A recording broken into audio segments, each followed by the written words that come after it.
14 декабр асосгузори сулҳу ваҳдати миллӣ пешвои миллат президенти ҷумҳурии Тоҷикистон муҳтарам Эмомалӣ Раҳмон дар шаҳри Бохтар бинои воҳиди таъиноти махсуси зидди террористии алфаи раёсати Кумитаи давлатии амнияти миллӣ дар вилояти Хатлонро мавриди истифода қарор доданд.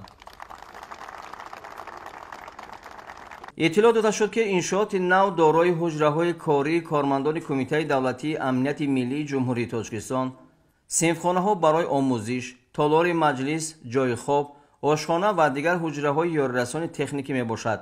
бинои нав дар доираи нақшаи чорабиниҳои созандагӣ ба истиқболи ҷашни 35-солагии истиқлоли давлатӣ бунёд гардидааст.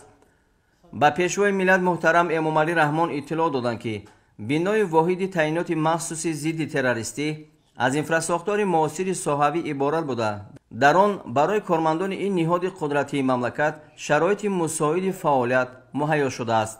сарвари давлат муҳтарам Эмомалӣ Раҳмон бо шароити бинои воҳиди таъиноти махсуси зидди террористӣ шинос шуда, аз сифати корҳои анҷомёфта ва фароҳам овардани шароити муносиби корӣ изҳори қаноатмандӣ намуданд.